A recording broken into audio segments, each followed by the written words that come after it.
Hoy quiero saludarte a la distancia en donde quiera que te encuentres, sintonizando y escuchando nuestra gran campaña virtual y desearte una bendición en el nombre de Jehová Dios Todopoderoso. El tema que nos corresponde en esta hora es el número 5 de la serie que hemos titulado Bajo la luz de la luna.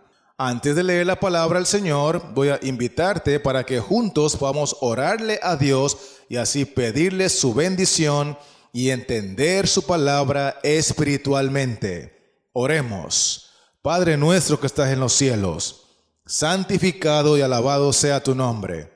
Queremos, Señor, aprovechar la oportunidad que nos das para seguir creciendo en el conocimiento de Cristo y de su verdad. Y por eso imploramos que por medio de tu Espíritu puedas obrar en nosotros el querer como el hacer por tu buena voluntad. Permite que podamos mantenernos conectados, enfocados y así salir edificados al finalizar este tema, porque lo rogamos en el nombre de tu amado Hijo, Cristo Jesús. Amén. Apocalipsis 12 y el versículo 1 nos habla de la mujer que existe desde el Edén, la mujer que representa a la iglesia, que en el Edén estaba compuesta por dos miembros, Adán y Eva. Hoy queremos ver un aspecto muy interesante de esta mujer y para ello vamos a volver a leer el versículo que dice así: Apareció en el cielo una gran señal, una mujer vestida del sol, con la luna debajo de sus pies y sobre su cabeza una corona de 12 estrellas. Esta mujer tiene elementos que vienen directamente de la creación porque es la mujer o la iglesia del gran creador. Por eso allí se habla del sol, de la luna y de las estrellas. Estos elementos, si usted lee Génesis 1 y el versículo 16, fueron creados en la misma semana de creación y Dios identificó al sol y la luna como dos grandes lumbreras. ¿Cuántas lumbreras dije? Dos. Muy bien. El texto dice que el sol es la lumbrera mayor y la luna es la lumbrera menor. Sin embargo, el versículo también es explícito al mencionar que aunque la luz de cada lumbrera es mayor o menor de acuerdo a su intensidad, ambas son grandes lumbreras creadas por Dios. Muy importante ese detalle. De hecho, el capítulo 1 de Génesis explica que Dios define el inicio del día al atardecer. Por eso él solía decir, y fue la tarde y la mañana un día, y fue la tarde y la mañana el segundo día, y así sucesivamente, porque los días bíblicos inician al atardecer. La primera parte del periodo de 24 horas es una parte oscura llamada noche, 12 horas de oscuridad, y posterior a eso, entonces tenemos 12 horas soleadas o iluminadas que conforman un total de 24 horas. Primero la noche y después el día. Leamos Proverbios 7 y el versículo 9 para entender mejor ese concepto. Dice así: a la tarde del día, cuando ya oscurecía, en la oscuridad y tinieblas de la noche. ¿Notaron cómo el texto explica que al atardecer es cuando ya oscurece, cuando ya hay tinieblas porque es de noche? Y ese es el concepto que Dios manejó en la creación. Fue la tarde y la mañana un día. Primero viene la parte oscura, 12 horas de tinieblas, 12 horas de noche y después 12 horas de sol o 12 horas de día. Juntos estos dos segmentos conforman un día total y completo de 24 horas. Y quizás alguno estará diciendo, ¿y qué tiene que ver eso con el tema de hoy?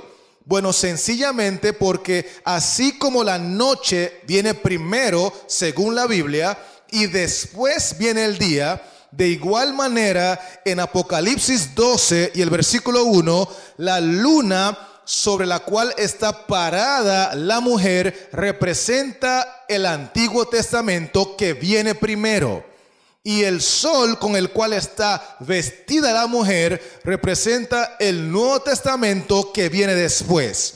Así que tenemos dos grandes lumbreras y tenemos dos grandes testamentos. Y así como la luna es identificada como la lumbrera menor, el Antiguo Testamento en este caso sería la lumbrera menor. Por eso nos cuesta más entender el Antiguo Testamento y nos cuesta más visualizar a Cristo revelado en el Antiguo Testamento.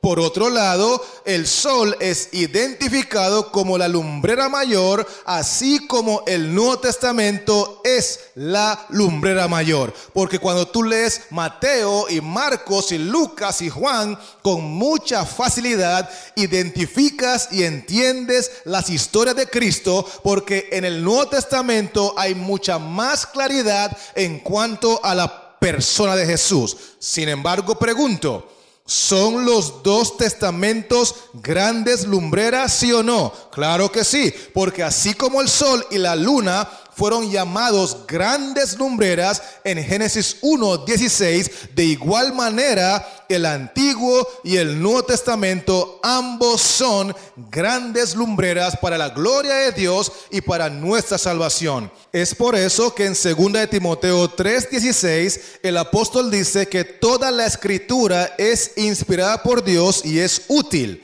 Tanto el Antiguo Testamento es útil como el Nuevo Testamento lo es. De hecho, Cristo en San Juan 8:12 menciona: yo soy la luz del mundo, y el que me sigue no andará en tinieblas. Cuando Cristo nace en el Nuevo Testamento, ya había pasado las horas de la noche del Antiguo Testamento. Ya había pasado las horas de oscuridad del Antiguo Testamento y llegó la luz del mundo en carne y hueso. El Verbo se hizo carne, habitó entre nosotros y vimos su gloria. No había razón alguna para no conocerlo, porque el Antiguo Testamento había dado suficiente luz para que cuando llegara el sol de justicia lo pudiesen reconocer. Sin embargo, la palabra de Dios enseña que Cristo vino a los suyos y los suyos no le recibieron, porque de nada les sirvió la luz de la luna, la luz del Antiguo Testamento, la luz de la palabra de Dios revelada en ese entonces, porque la estudiaron y no ubicaron ni encontraron a la persona de Cristo en ese testamento. Imagínense que Apocalipsis 12:1 dice que la mujer está en pie sobre la luna. ¿Por qué ella está parada sobre la luna?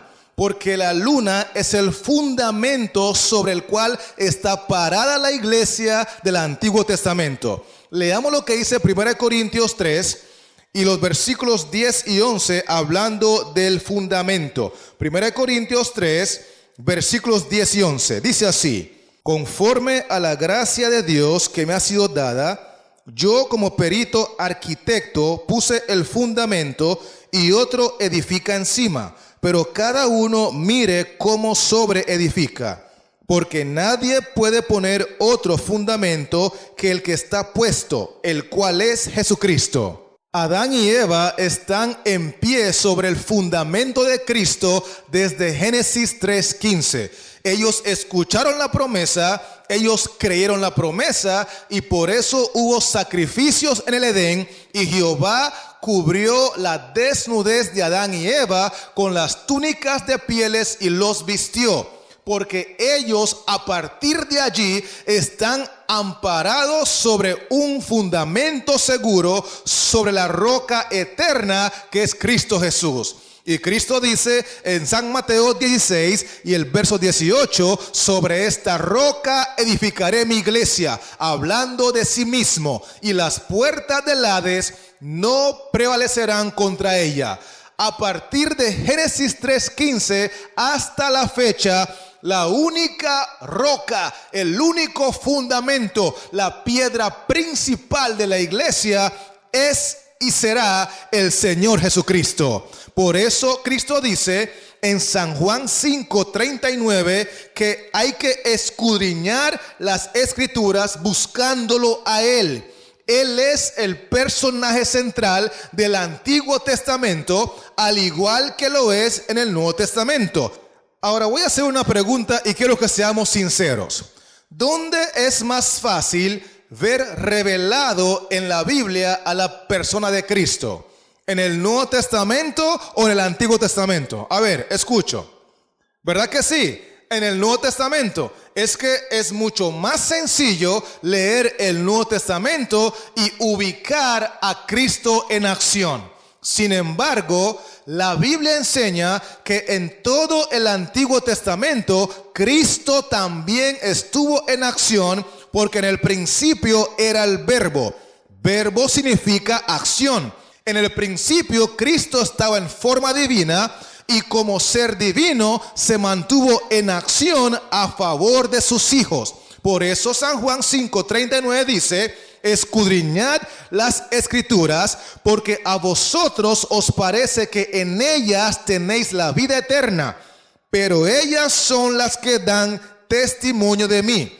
¿Cuáles escrituras está tomando en consideración Cristo cuando dijo esta declaración?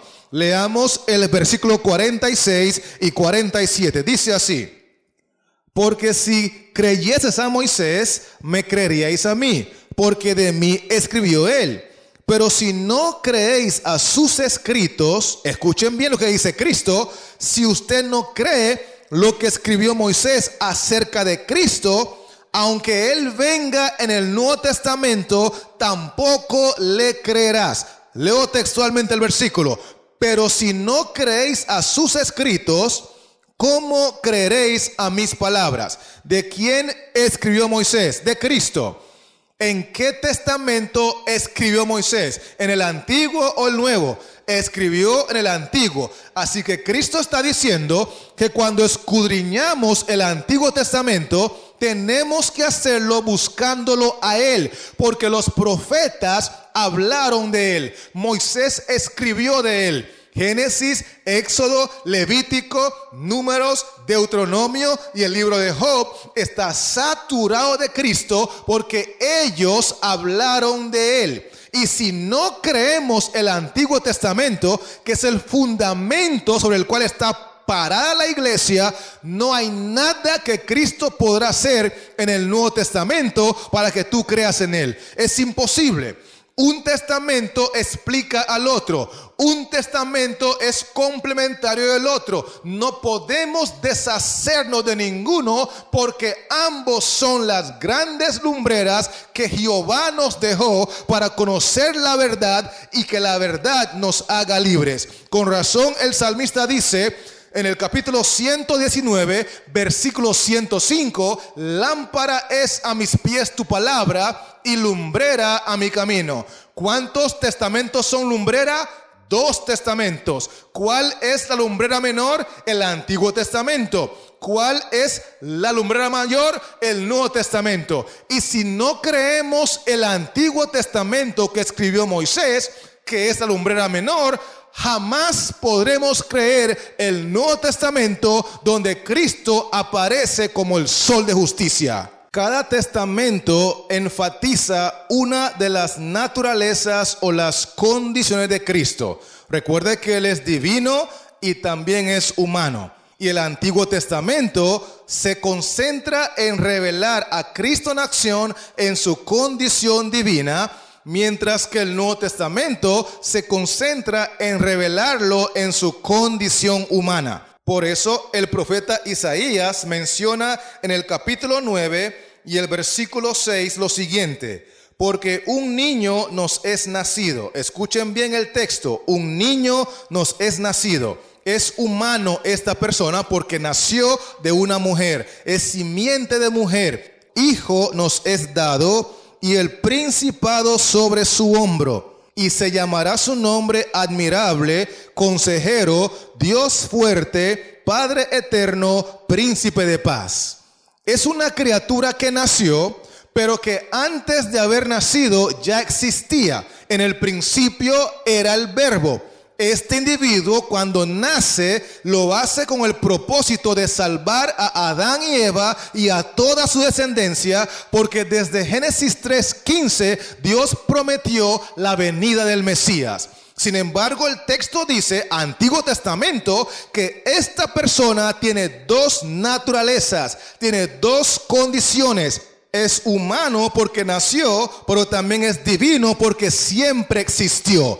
Y me llama mucho la atención que los nombres y los títulos que se le dan en condición divina nos dan una gran lección de que Él y el Padre pueden intercambiarlos sin ningún problema.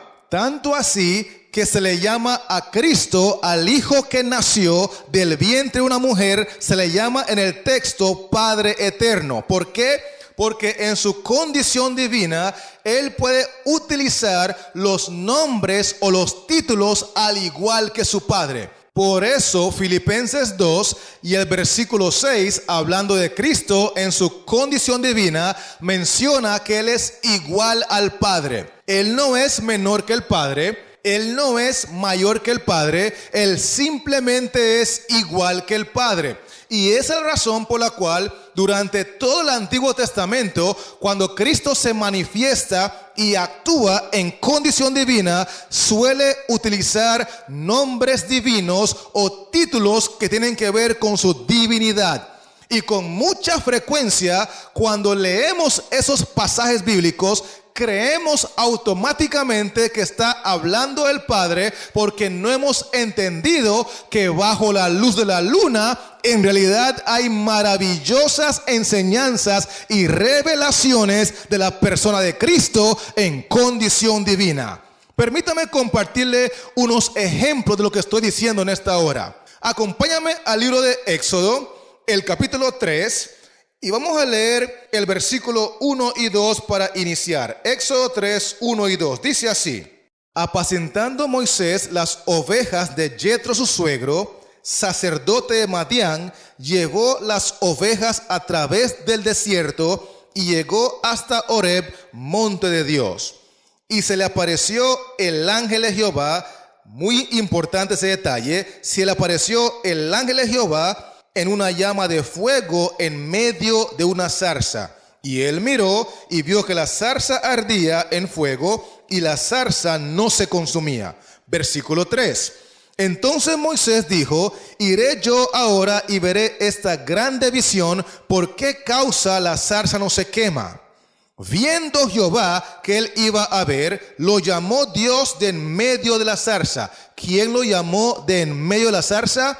Dios. Y según el versículo 2, el que estaba en medio de la zarza era el ángel de Jehová. Porque en este contexto, el ángel de Jehová es Dios el Hijo, es Cristo Jesús. Y quiero que note los títulos que utiliza en el versículo 6. Sigue diciendo: y dijo: yo soy el Dios de tu padre, Dios de Abraham, Dios de Isaac y Dios de Jacob. Entonces Moisés cubrió su rostro porque tuvo miedo de mirar a Dios. El contexto explica que a este personaje se le llama el ángel de Jehová en el versículo 2, se le llama Dios en el versículo 4 y se le llama Dios de Abraham, Dios de Isaac y Dios de Jacob en el versículo 6. Ahora, hay un título más que quiero que usted tome nota, que aparece en el versículo 14, porque Moisés le dice a él en el versículo 13: cuando yo vaya a los hijos de Israel y me pregunten ¿cómo te llamas?, ¿qué les voy a responder? Y el personaje le respondió en el versículo 14 lo siguiente: yo soy el que soy. Y dijo: así dirás a los hijos de Israel, yo soy, me envió a vosotros. Así que tenemos el ángel de Jehová en el versículo 2, Dios en el versículo 4, Dios de Abraham, Dios de Isaac y Dios de Jacob en el versículo 6, y en el versículo 14 el personaje utiliza el título del gran yo soy. Ya le mencioné que este personaje en realidad no es Dios el Padre, sino que es la persona de Cristo, obviamente en condición divina. Pero vamos al Nuevo Testamento para que usted vea la importancia de estudiar la Biblia con ambos testamentos a la mano. No es suficiente nada más el Antiguo Testamento y tampoco es suficiente solo el Nuevo Testamento. Son dos grandes lumbreras, son dos grandes revelaciones de la persona de Cristo. El Antiguo Testamento se enfoca más en su divinidad y el Nuevo Testamento se enfoca más en su humanidad. Y por eso San Juan, el capítulo 8, menciona del 56 en adelante lo siguiente: Abraham vuestro padre se gozó de que había de ver mi día, y lo vio y se gozó. Entonces le dijeron los judíos: ¿aún no tienes 50 años y has visto a Abraham? Escuchen el argumento que ellos están dando para refutar que Cristo no pudo haber visto a Abraham porque es demasiado joven. Ni siquiera ha cumplido 50 años de haber nacido, y Abraham vivió hace miles de años. Sin embargo, Cristo le va a dar una respuesta impresionante a estos individuos y aparece en el texto 58. Jesús les dijo: de cierto os digo, antes que Abraham fuese, yo soy. ¿Quién es el gran yo soy que le apareció entonces a Moisés en la zarza que ardía y no se consumía? ¿Era el Padre o era el Hijo? ¿Era Dios el Padre o era Dios el Hijo? ¿Era Jehová el Padre o era Jehová el Hijo? El contexto nos enseña que era Jehová el Hijo, porque Cristo está diciendo: antes que Abraham fuese, yo soy. Y por otro lado, en Éxodo 3, el contexto enseña que el personaje apareció como el ángel de Jehová en el versículo 2, y Dios el Padre nunca ha tenido ninguna participación en condición angelical. Así que esta es una referencia de que el Antiguo Testamento da testimonio de Cristo en condición divina, porque bajo la luz de la luna hay maravillosas revelaciones de la persona de Cristo. Por eso la iglesia está con la luna debajo de sus pies.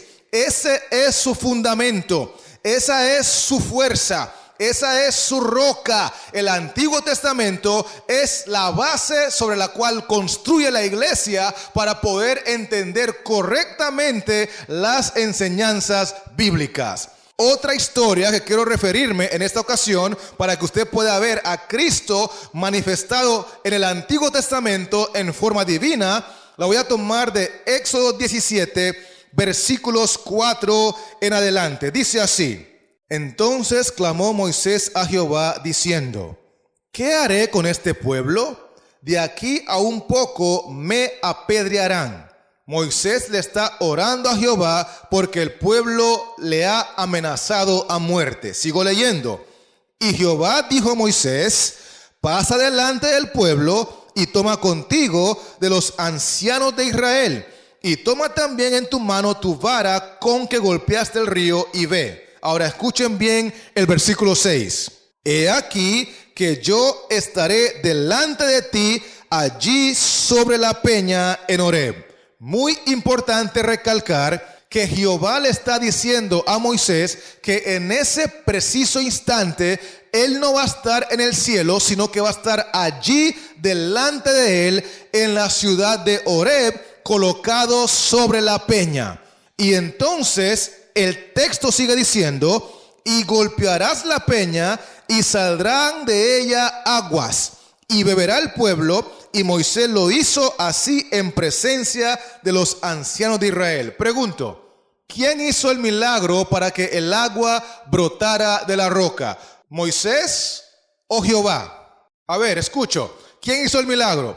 ¿Fue Moisés o fue Jehová que estaba allí sobre la peña, sobre la roca en Horeb? Es evidente que Moisés obró con fe, pero el milagro lo hizo Jehová, porque para eso le garantizó: allí estaré contigo sobre la peña en Horeb, para que podamos saciar la sed del pueblo. Ahora, el texto 7 es crucial, porque allí dice que llamó el nombre de aquel lugar Masa y Meriba, por la rencilla de los hijos de Israel y porque tentaron a Jehová diciendo, ¿está pues Jehová entre nosotros o no? ¿Cuál es la pregunta que hace el pueblo según el texto?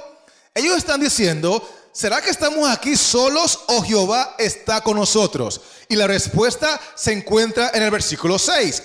Claro que Jehová estaba allí porque él le dijo a Moisés que iba a estar allí delante de él en Horeb sobre la peña. Por lo tanto, Jehová no estaba en el cielo, Jehová estaba allí entre ellos, específicamente sobre la peña ubicada en la ciudad de Horeb. Cuando usted lee este versículo y lo conecta con 1 Corintios 10 y el versículo 4, se va a dar cuenta que la persona que estaba sobre la peña no era Jehová el Padre, sino que era Jehová el Hijo. Permítame leer textualmente el versículo. Dice así: y todos bebieron la misma bebida espiritual, porque bebían de la roca espiritual que los seguía, y la roca era Cristo. ¿Quién era la roca que estaba allí? Era Cristo. ¿Quién era el que estaba sobre la peña de Horeb para saciar la sed del pueblo? Era Cristo.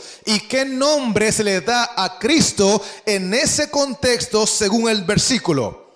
Dice la Biblia que se le llama Jehová, porque en condición divina no hay ninguna diferencia entre Cristo y el Padre, por lo tanto pueden intercambiar los nombres perfectamente. Y eso es muy importante captarlo y entenderlo para no distorsionar el carácter de Dios, la imagen de Dios revelado a nosotros a través de sus dos testamentos.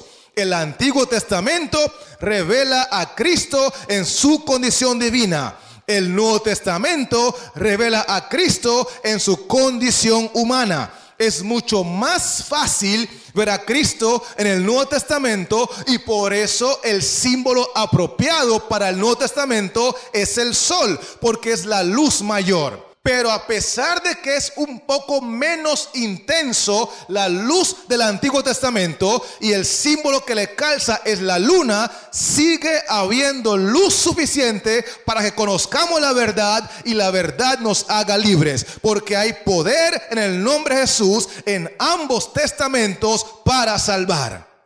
Siguiendo esa misma línea de pensamiento, quiero ahora invitarte a leer Isaías 48 con mucho cuidado. Vamos a empezar en el versículo 12 y 13 que dice así: óyeme, Jacob, y tú, Israel, a quien llamé, yo mismo, yo el primero, yo también el postrero. Mi mano fundó también la tierra. Note bien que está hablando de la creación. Y el texto dice que el que creó es el primero y también es el postrero. Él mismo lo creó. Sigue diciendo el texto 13: y mi mano derecha midió los cielos con el palmo, al llamarlos yo, comparecieron juntamente. Es muy normal aplicar estos versículos al Padre, a Dios el Padre, porque nuestra mente ha sido formateada por Satanás para asumir y creer que todas las manifestaciones de Jehová en el Antiguo Testamento tienen que ver con el Padre, porque Cristo no tenía nada que hacer, nada que ver y ni siquiera existía, según muchos, hasta que nació del vientre de María. Eso es una gran mentira del diablo, porque hemos visto en la Biblia que Cristo es el gran creador, que Cristo es el Señor de los cielos y que Cristo existe desde el principio. Por eso vamos a leer lo que dice ahora el mismo capítulo 48 de Isaías, pero el texto 16. Dice así, escuche bien lo que dice la palabra de Dios: acercaos a mí, oíd esto. Desde el principio no hablé en secreto. ¿Quién está hablando aquí? ¿Será el Padre o será el Hijo? Sigamos leyendo. Desde que eso se hizo, allí estaba yo. ¿Quién está hablando aquí? ¿Es el Padre o es el Hijo? Sigamos leyendo. Y ahora me envió Jehová el Señor y su Espíritu. Los últimos dos personajes que se mencionan en el texto 16 son una referencia a Jehová el Señor, Jehová el Padre y al Espíritu Santo. Por lo tanto, el que está hablando en el texto es Cristo Jesús, es Jehová el Hijo, es Dios el Hijo. Y Él está diciendo, acercaos a mí, oíd esto desde el principio. ¿Desde cuándo? Desde el principio. Recuerde que en el principio era el verbo y el verbo estaba en condición divina.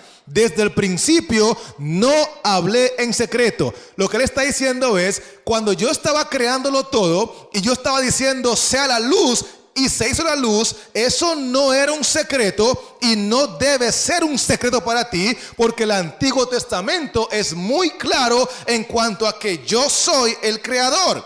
Por eso estoy diciendo que desde el principio yo no hablé en secreto. Desde que eso se hizo, ¿eso qué? La creación del universo. Yo estaba allí. ¿Y cuál fue mi función al estar allí? Bueno, yo era el verbo, yo era la acción, yo era el movimiento, yo era el que estaba creándolo todo, porque el Padre así le agradó.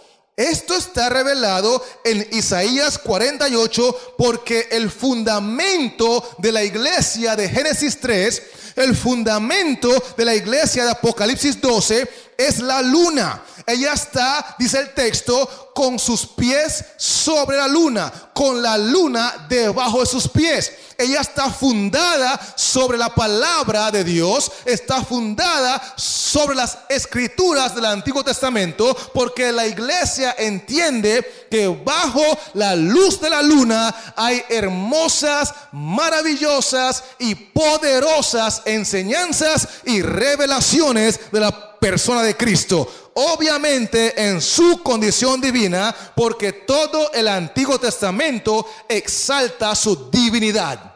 Ahora vamos a hacer un repaso breve de lo que hemos estado diciendo, porque empezamos mencionando que la iglesia en Apocalipsis 12 tiene la luna debajo de sus pies. ¿Qué representa la luna y qué representa el sol? A ver, ¿quién se acuerda? La luna representa ¿qué? Representa la lumbrera menor, que es el Antiguo Testamento, y el sol representa la lumbrera mayor, que es el Nuevo Testamento. También vimos que así como la noche viene primero y después el día, de igual manera vino primero el Antiguo Testamento y después el Nuevo. Estos elementos, el sol y la luna, conectan a esta iglesia con el Creador, porque esa es la iglesia del Creador. ¿Y es la iglesia de cuál testamento? ¿Del Nuevo Testamento o el Antiguo Testamento? Aunque aparece en Apocalipsis 12, hemos concluido que es la iglesia del Antiguo Testamento, porque está esperando el nacimiento del Mesías. Está encinta esperando que nazca la simiente de la mujer que Dios prometió en Génesis 3:15. Por lo tanto, tenemos dos grandes lumbreras, el sol y la luna, representan Antiguo Testamento y Nuevo Testamento. Y también tenemos a Cristo con dos naturalezas, su naturaleza divina y también su naturaleza humana. ¿En cuál testamento se ve más claramente a Cristo revelado? ¿En el Antiguo o el Nuevo? Obviamente hemos visto que en el Nuevo, por eso se le llama el sol al Nuevo Testamento. Pero el Antiguo Testamento también revela a Cristo de una manera muy clara, a pesar de que la intensidad de la luz no sea la misma que el Nuevo Testamento. Porque leímos en Éxodo 17 y leímos en Éxodo 3 y leímos en Isaías 9, y hay muchas otras referencias que explican y revelan a Cristo con claridad en el Antiguo Testamento, porque bajo la luz de la luna del Antiguo Testamento hay verdades maravillosas del Señor Jesús. De hecho, el Antiguo Testamento predecía con antelación que Cristo sería simiente de mujer en Génesis 3:15. También predecía que Cristo sería descendiente de Abraham en Génesis 18:18. El Antiguo Testamento anunciaba que Cristo sería de la tribu de Judá en Génesis 49, versículo 10. El Antiguo Testamento también decía que Cristo habría de nacer en Belén, en Miqueas capítulo 5 y el versículo 2. En Daniel 9:25, el Antiguo Testamento anunciaba aún el tiempo en el cual debía nacer Cristo. En Isaías 7:14, el Antiguo Testamento mencionaba que Cristo nacería milagrosamente de una virgen que no había conocido varón, y que ese niño llevaría por nombre Emmanuel, que traducido es Dios con nosotros. En Salmo 110 y el versículo 4, el Antiguo Testamento anunciaba que Cristo sería sacerdote para siempre después de ascender al cielo, según el orden de Melquisedec. En Isaías 53 y el versículo 3, el profeta profetizaba que Cristo, al nacer en el Nuevo Testamento, sería rechazado, sería menospreciado por la humanidad. En el Salmo 41 y el versículo 9, allí se explica que Cristo sería traicionado por uno que se sentaba con él a comer pan, refiriéndose a Judas. En Zacarías 11 y el versículo 12 se habla claramente, Antiguo Testamento, que Cristo sería vendido por piezas de plata. Y el texto dice por 30 piezas de plata. En el Salmo 27 y el versículo 12 se menciona que utilizarían falsos testigos para acusar injustamente a Cristo. En Isaías 53 y el verso 7 se habla claramente, Antiguo Testamento, que Cristo sería llevado como cordero al matadero, pero que enmudecería y no abriría su boca. En el Salmo 69 y el versículo 4 se dice que Cristo sería odiado injustamente. Imagínese usted que Isaías 53:12 menciona que él sería crucificado al lado de pecadores, y se cumplió al pie de la letra con los dos ladrones que clavaron a su lado. Salmo 22 y el verso 16 dice claramente que Cristo iba a ser horadado en sus manos y sus pies. En otras palabras, sería crucificado de manos y de pies. El Salmo 69 y el verso 21 dice que a Cristo le harían a beber vinagre mezclado con hiel. En el mismo Salmo 22 se habla de la oración o la exclamación que haría Cristo en la cruz cuando él dijo: Dios mío, ¿por qué me has desamparado? Eso es el Salmo 22 y el versículo 1. En el Salmo 34 y el versículo 20, el texto dice que Cristo no sería quebrado ninguno de sus huesos, y se cumplió cuando llegaron a quebrar los huesos o las piernas de todos aquellos que colgaban en la cruz. Y como Cristo ya estaba muerto, entonces le traspasaron el costado con una lanza. Ninguno de sus huesos sería quebrado, según el Salmo 34 y el verso 20. Y el Salmo 16 y el versículo 10 dice que Cristo no se iba a quedar en el Seol o el sepulcro, porque Dios no permitiría que su santo viera corrupción. Eso implica que Cristo iba a resucitar para ascender de vuelta al cielo, según lo enseña el Salmo 24. Hay tantas referencias en el Antiguo Testamento en cuanto a Cristo. Hay tantas profecías, hay tantas manifestaciones en forma divina. Hay tantas historias que representan a Cristo. Por ejemplo, ¿se acuerda usted de la historia de José, el que es hijo de Jacob? La Biblia enseña que José fue vendido por piezas de plata, al igual como Cristo fue vendido por piezas de plata. La historia enseña que José era aborrecido de sus hermanos, al igual como los hermanos de Cristo le aborrecían. La historia enseña que José era pastor de ovejas, al igual que Cristo es el verdadero pastor de ovejas. La historia enseña que José fue tentado en todo por doña Potifar para que él pecara con ella, y él se mantuvo fiel a Dios. Sin embargo, a pesar de ser inocente, José terminó en una cárcel como un criminal, y en su condición humillante en la cárcel como criminal, la historia enseña que le acompañaban dos verdaderos criminales, el copero y el panadero. Y por el ministerio de José, uno de esos criminales se salvó y el otro se perdió. ¿Tiene alguna conexión con Cristo eso? Por supuesto, muchacho. ¿No se acuerda usted que Cristo también fue tentado en todo según nuestra semejanza, pero sin pecado? Y a pesar de que nunca pecó, a pesar de que siempre fue inocente, lo llevaron a la cruz del Calvario como un criminal. Y al humillarlo en la cruz del Calvario como un criminal, la historia bíblica enseña que Cristo tenía la compañía de ¿cuántos verdaderos criminales? Dos, al igual que la historia de José. Y por el ministerio de Cristo, un criminal se salvó y el otro se perdió, porque Cristo dijo: de cierto te digo que estarás conmigo en el paraíso. ¿Será que tiene alguna conexión con la historia de José? Oh, apreciado amigo que me escuchas, la palabra de Dios es clara. La palabra de Dios tiene una perfecta armonía. El Antiguo Testamento y el Nuevo Testamento son las dos grandes lumbreras que Dios nos ha dejado para conocer su verdad.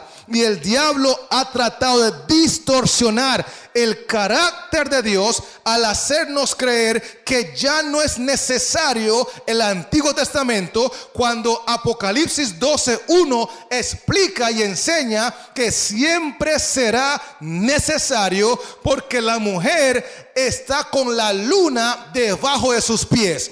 El fundamento de la iglesia es el Antiguo Testamento. La solidez de la iglesia está en basarse en la escritura del Antiguo Testamento, porque el Antiguo Testamento revela y exalta a Cristo en condición divina.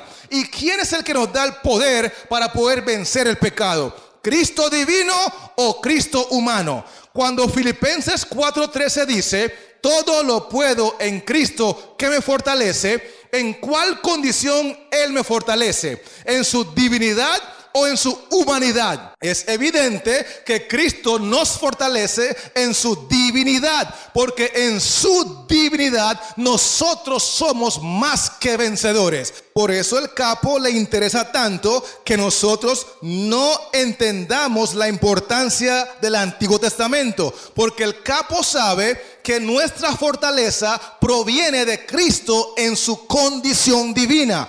Y todo el Antiguo Testamento exalta a este ser divino, a este ser todopoderoso, a este ser omnipotente que nos garantiza la victoria sobre el capo. Obviamente a él no le interesa, no le conviene, y nos ha llevado a creer que solamente con el Nuevo Testamento lo podemos lograr. Pero escuche bien lo que voy a decir. ¿Se acuerda usted de la historia bíblica que aparece en el Antiguo Testamento, donde David se enfrenta con Goliat? ¿Se acuerda usted que la historia explica que David era de Belén y que era de la tribu de Judá, y que David fue al desierto por 40 días antes de pelear con Goliat? ¿Le suena algo parecido a Cristo? ¿De dónde es Cristo? ¿Dónde nació Cristo? Obviamente en Belén, ¿cierto? ¿Y de qué tribu es Cristo? Cristo es el león de la tribu de Judá. ¿Y cuántos días fue Cristo al desierto antes de pelear con Satanás? 40 días al desierto. ¿Hay alguna conexión en estas historias? Por supuesto, mi hermano, porque Dios nos está enseñando de una manera u otra, a través de las historias del Antiguo Testamento, a través de las manifestaciones de Cristo en el Antiguo Testamento en forma divina, a través de las ceremonias del santuario, que todo el Antiguo Testamento da testimonio de Cristo en condición divina, por supuesto. Y por eso en la historia de David y Goliat, la Biblia enseña que David decidió pelear con Goliat en el nombre de Jehová de los ejércitos, porque era la única manera de derrotar a ese gigante. Y Cristo vino a este mundo y peleó contra el diablo en el nombre de su Padre, porque para esta hora había venido Cristo para vindicar el nombre de su Padre. Ahora pregunto, ¿dónde fue que David golpeó a Goliat para poder matarlo? ¿Dónde le dio la herida para poder liquidarlo? ¿Fue en la espalda? ¿Fue en la rodilla? ¿O fue en la cabeza? Fue en la cabeza, ¿verdad? Ahora, ¿dónde decía la Biblia que Cristo habría de herir a Satanás para poder darnos la victoria a nosotros sobre la muerte, sobre el pecado y sobre todo aquello que desagrada a Dios? Génesis 3:15 dice que Cristo iba a darle una herida en la cabeza a la serpiente, y la historia de David y Goliat es una historia profética que exalta la victoria de Cristo sobre el diablo. De hecho, David peleó esa batalla en desventaja contra Goliat, porque Goliat era un gigante y él era un niño. Y así fue cuando Cristo vino a este mundo. Satanás era un gigante porque era un ángel, y Cristo vino en forma humana, y la Biblia dice que los seres humanos fuimos creados un poco menor que los ángeles. Por lo tanto, había una desventaja, al igual con el caso de David. ¿Me estoy explicando o no? Y entonces la historia dice que cuando David liquida a Goliat, lo coronan como rey, al igual como Cristo, al vencer al diablo, será coronado rey de reyes y señor de señores, para gloria a su Padre y para nuestra salvación.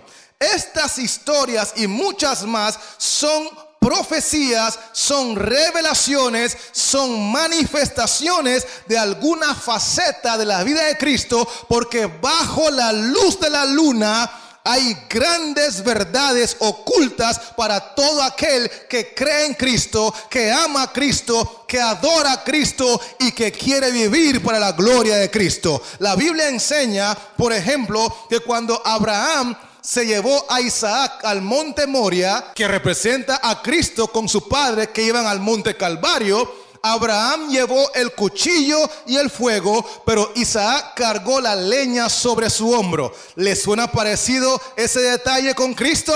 Claro que sí, porque Abraham representa al Padre, Isaac representa a Cristo, al igual que Dios el Padre juntamente con Jesús fueron al monte Calvario, y Cristo cargó su leña sobre su hombro, que era la cruz. En esa historia, Abraham tenía otro hijo llamado Ismael, y cuando Dios le pidió que sacrificara al hijo, le dijo: dame a tu único hijo, Isaac. Pregunto, ¿no tenía Abraham otro hijo, sí o no? Claro que sí, pero Dios está diciendo: dame a Isaac, porque Isaac es el unigénito, es el hijo de la promesa, al igual como yo prometí a mi unigénito en Génesis 3:15 para salvar a la humanidad de sus pecados.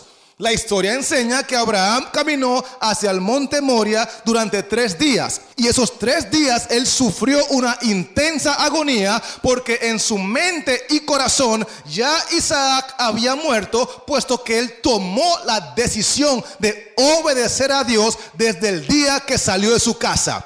¿Cuántos días tomó el viaje? 3 días. ¿Cuántos días sufrió en su mente y corazón la muerte de su hijo? 3 días. Y cuando finalmente levanta el cuchillo para degollarlo y escucha la orden: no lo hagas porque ahora conozco que temes a Dios, en el corazón de Abraham, Isaac fue como una resurrección.